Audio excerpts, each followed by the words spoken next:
안녕하십니까. 머니케어 뉴스 리포트 진행하도록 하겠습니다. 금요일은 가급적이면 스트레스 받지 않는 내용으로다가 준비를 하려고 노력하고 있습니다.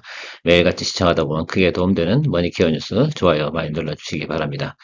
오늘은 그 3월 달쯤 되면 늘 스마트폰 관련된 것들 종목 하나 정도는 찾아봐야 되는 것들이 우리가 또 투자하는 사람들 입장에서는 당연한 것이다라고 생각하고 있는데요. 그래서 KH바텍에 대해서 한번 고민을 좀 해봐야 될 때가 되지 않았나라고 생각합니다. 야마타 동종목 같은 경우는 7월달 가기 전에 주가가 한 번씩 쭉쭉 올라주는 그런 모습을 보이고 있습니다. 뭐 동상 여러분 다 알고 계시겠지만 스마트폰에 들어가는 힌지하고 뭐 케이스, 그다음에 뭐 메탈 그 커버라고 그래요. 끄트머리에 들어가는 거. 테두리죠, 테두리. 예, 테두리에 들어가는 그런 제품들을 생산하는 회사라고 생각하시면 될 텐데, 이게 스마트폰이 해마다 신제품이 나오고 또 생산하고 이렇게 진행이 되고 있지 않습니까? 그렇다고 폴더블 폰이 앞으로 또 생산이 안 될 것도 아니고. 근데 어쨌든 이 종목 같은 경우는요, 올해도 뭐 나름 그래도 주가는 많이 조정을 받았으니까 어느 정도 수준까지 또 주가가 올라갈 것으로 예상이 되니까 여러분들도 투자에 대해서 한 번 정도는 고민할 때는 좀 됐다라고 생각을 하고 있습니다. 그래서 한번 리포트 드려볼 테니까요, 여러분들도 좋은 판단 내려보시기 바랍니다. KH바텍 같은 경우는 그렇게 어려운 내용은 아니지 않습니까? 그런데 제가 이런 회사들 같은 경우는 우리가 실적 가이던스가 나왔을 때 신뢰도가 얼마나 있을까? 라고 한번 좀 생각을 해보는 게 투자의 좀 포인트이기도 하고요. 애널리스트 리포트를 갖다 우리가 참조할 때, 이 데이터는 어떤 데이터일까? 거품이 많이 들어간 데이터일까? 덜 들어간 데이터일까? 이런 것들에 대해서 우리가 고민하는 게 상당히 좀 중요하다고 생각을 하고 있습니다.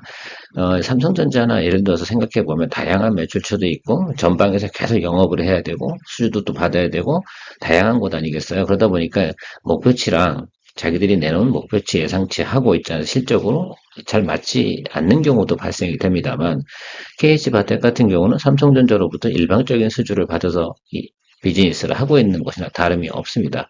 자, 그러면 KH바텍이 어떤 데이터를 내놓을 때 수주량보다 훨씬 더 많은 뭐 150%, 200%의 예를 들면 데이터를 내놓을 확률은 많습니까, 여러분?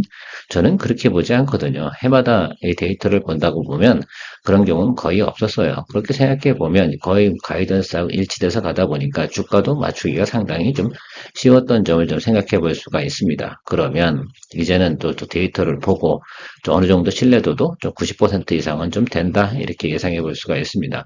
아무리면 지금 나와 있는 리포트인데요. 2024년도치를 갖다가 삼성전자하고 거래를 계약을 안 했겠습니까? 충분히 해놨겠죠. 그걸 가지고 기본 데이터를 가지고 지금 가이던스를 내놓은 것으로 보면 2023년도보다는 훨씬 좋은 가이던스가 나오고 있다는 점을 우리가 생각해 볼 수가 있습니다. 그래서 신뢰도가 좀 높다 이렇게 평가하고 있습니다. 만약에 이게 증권사에서 일방적으로 내놓은 데이터다라고 하면 신뢰도는 좀 어느 정도 감안해서 진행을 해야 되겠지만 저는 그런 부분을 보지 않거든요. 그러면 우리가 그 부분에 대해서 좀 신뢰도를 높여주면서 가는 것이 저는 특히 이제 다른 기업도 마찬가지인 거잖아요. 반도체 기업도 마찬가지고 그중에서 수주받아서 이렇게 진행하고 있는 그런 기업들 같은 경우는 데이터 오류가 좀 많지 않다라고 생각할 수가 있습니다. 데이터 오류가 생기는 경우는 어떤 경우가 있어요? 예, 생산을 만드는데 품질을 갖다가 어떻게 전방업체, 발주처한테 수준을 갖다 맞추지 못한 하자가 발생하거나 품질 불량이 생기거나 이런 경우를 제외하고는 제가 볼 땐 데이터가 다 맞아 떨어지더라라는 것들을 경험치로 알 수가 있습니다. 이런 점들이 아마 여러분들이 오랫동안 투자 경험을 하신 분들은 잘 알고 계시긴 할 텐데 또 모르시는 분들은 이것들이 포인트가 좀 되겠다라고 생각하시면 될 것 같고요. 동사 같은 경우는 당연히 힌지 비즈니스가 폴더블 폰에 들어가는 거 힌지 요게 가장 큰 매출처라고 생각하면 될 것 같고요. 또 하나 지금 갤럭시 A 모델, 5G 모델에 들어가는 거 베트남에 생산하는 거고 케이스도 생산을 하고 매출이 조금 다변화되고 늘어나고 있다. 사실 갤럭시 A 시리즈가 판매량 부분에서는 상당히 많습니다. 사실은 그 뭐라고 하이엔드 것보단 지금 A 시리즈가 동남아나 뭐 이런 곳은 제가 알기로는 판매량이 엄청나게 많은 걸로 알고 있습니다. 그 점도 참고해서 생각해 보면 좋은 데이터가 또 올해도 기대되지 않나라고 생각을 하고 있습니다. 무엇보다 좀 매력적인 건 주가가 충분히 조정을 받고 바닥에서 어느 일정 수준까지는 올라와 있다. 이제 더 이상 미룰 수가 없는 것들이죠. 투자 여부를 지금쯤에서는 결정을 해야 되는 시점은 도래했다라고 볼 수가 있습니다. 예, 동사 같은 경우는 매출의 변화 일어나는 것과 실적이 크게 나오는 구간이 정해져 있다는 거죠. 2021년도부터 한번 볼까요? 다 대부분이었대요. 3분기. 다 3분기잖아요. 그러니까 그것만 좀 감안해서 보시면 돼. 이렇게 올라가는 거 아니에요? 주가도 이렇게 올라가다가 3분기가 실제로 되면 주가가 주저앉는 이런 모습을 보입니다. 이유는 딱 하나잖아요. 4분기 실적들이 좋지 않으니까 예상치들이 상대적으로 QOQ 대비해서 엄청나게 떨어져 버리지 않습니까? 이런 부분들 때문에 그렇다라고 생각을 해주시면 좋을 것 같아요. 그래서 의외로 KH바테 같은 경우는 투자 포인트를 설정하는 부분에서 그닥 어려운 부분은 아닐 것이다라고 생각하고 있습니다. 이해 가셨죠? 네, 실적 가이던스 체크하면서 여러분들하고 같이 의견을 나눠보도록 하겠습니다. 매출액은 약 전년 대비해서 30% 정도 이상 늘어날 거로 보이고요. 영업이익은 643억 원 정도 예상을 한다고 나와 있습니다. 뭐 보시다시피 해마다 3쿼터의 매출이 극대화되는 것들을 우리가 테이블로 확인할 수가 있고 동사가 제출한 내용들로 보면 전년도보다 1, 2분기가 훨씬 더 매출이 좋다라고 나오고 있습니다. 근데 지금 같으면 스마트폰 관련돼서는 사실은 사람들이 좀 시큰둥해요. 왜? 지금 올해 같은 경우는 반도체 쪽으로 돈이 상당히 많이 쏠리고 있거든요. 자, 그럼에도 불구하고 한번 생각해 봅시다. 반도체 같은 경우 주가 계속 오르다 보면 언젠가는 조금 좀 오버슈트 되는 것도 있을 거고 또 생각보다 또 빨리 달려간 경우는 돈이 또 다시 흐름이 바뀌지 않겠습니까? 결국은 확장 수축할 때 이쪽의 부분에 돈이 쏠려 들어올 가능성이 상당히 높고요. 그래도 5월 달에 주가 조정 크게 조정을 받지 않는 그 종목의 특성을 좀 가지고 있습니다. 해마다 5월 달에 보통 우리가 5월은 셀인 메이 뭐 이런 표현을 많이 쓰는데 5월 달에도 그나마 선방을 하고 매수를 잡아줄 수 있는 내용을 가지고 있는 회사가 또 KH바텍이지 않나 생각을 하고 있어요. 스마트폰 뭐 예를 들면 지금 나오고 있는 앞으로 뭐 제가 볼 때는 글쎄 가을에 아니면 12월 달에 이쯤에서 핸드폰이 더 팔리든 덜 팔리든 일단 2분기, 3분기에 그것을 생산을 위해서 공급을 하는 건 KH바텍의 고유 매출이면 틀림이 없습니다. 그것이 영업이익으로 반영되는 건 맞고요.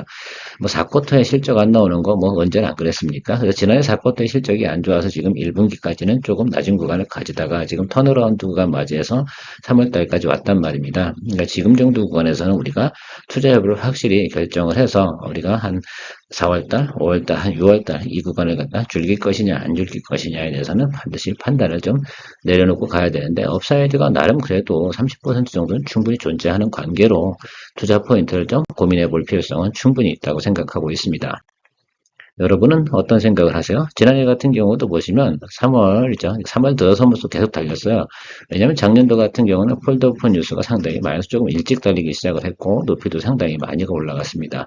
그래서 지난해 같은 경우 리포트를 드릴 수가 없었어요. 너무 일찍 달렸어요. 제가 예상했던 때보다 더 빨리 달리기 시작을 해가지고 야, 이거를 팔로우로 어떻게 해줘야 되나 라는 생각을 좀 해봤습니다. 일단 여러분들께서 그 점을 좀 생각해 보시고요. 자, 5월달 같은 경우도 크게 다른 데는 이렇게 조정을 크게 받았었잖아요. 근데 이 종목 같은 경우는 유지했고요. 결국은 여기 보면 7월 달을 딱 한번 보시면 이 구간을 딱 넘어가면서 어떻게 돼요? 미래의 성장성이 떨어지는 건 다 알고 있으니까 주가가 조정을 받기도 하고 이 구간 같은 경우 매크로가 안 좋으니까 훨씬 더 조정을 받았고요. 그 후로부터 매출이 더 안 나오잖아요. 4분기 구간은. 당연히 알고 있으니까 매수는 잘 안 들어올 거고요. 그리고 나서 4쿼터에 대한 실적이 별로 안 좋았습니다. 그러니까 1분기 들어서면서부터 조금 안 좋았고요. 그다음 바닥을 찍고 지금 턴어라운드 하는 걸 우리가 확인할 수가 있습니다. 이건 아마 예상치로 올라오는 것들이죠. 자, 그렇다고 하면 여기서 더 바로 치고 올라가냐? 저는 그렇게 보지는 않거든요. 여기 구간에서 조금 눌림이 있을 거다. 그래서 이 구간. 그래서 지금 220일 이동평균선 아랫단에서만 매수해주고, 이거는 제가 볼 땐 변동성이 조금 커요. 그래서 여러분 15,000원에서 16,000원 정도 사이에서 매수를 좀 해주면 상당히 좋은 프라이스로 매수하는 것이 아닐까라고 생각을 하고 있습니다. 저라면 그렇게 공략을 해보겠습니다. 그리고 타겟 프라이스는 기본적으로 여기가 비어져 있다라고 좀 생각을 해주시면 좋을 것 같아요. 여기 이 부분입니다. 그래서 여러분들께서 이 부분 좀 생각해 주시고 공략해 주면 적어도 저 부분까지 충분히 채워줄 거라고 보고요. 이 윗단으로 가는 건 이제 그 다음에 이제 쏠림 현상이 되는 뉴스라는 게 나오면서 더 올라가는 구간이 생기겠죠. 일단 18,000원까지 간다 그러면 우리가 그래서 홀딩 프로그램 쓰기가 되게 편하잖아요. 그렇다 그러면 저 윗단까지도 우리가 생각해 볼 수도 있는 것이 있으니까 한번 4월부터 해서 한 7월까지 홀드하고 가는 전략 한번 그 구간에서 내가 목표를 좀 설정해 보는 거죠. 저는 뭐 타겟을 한 30% 이상 수익이 나면 수익 실현하고 나올 생각을 가지고 있습니다. 제가 뭐 저기 꼭대기까지 2만 원, 2만 1,000원까지. 근데 너무 또 6개월 들고 있으면 사실 좀 지겹기도 합니다. 그래서 30% 이상 수익이 나면 저는 정리하는 쪽으로 고민을 하고 전략을 한번 생각해 볼 텐데 여러분들도 여러분들의 투자 전략을 잘 한번 고민해 보시면 좋을 것 같습니다. 오늘도 어떻게 도움이 좀 되셨습니까? 금요일인데 무거운 내용보다 좀 쉽고 간단한 종목 이야기를 해봤는데요. KH바텍 같은 경우는 뭐 많이들 아시니까 제가 특별하게 길게 설명할 이유는 별로 없을 것 같습니다. 투자 판단 잘 내리셔서 현명한 선택하시기 바랍니다. 늘 여러분들의 투자 생활에 큰 도움되도록 노력하는 케어맨이었습니다. 좋은 하루 되십시오. 감사합니다.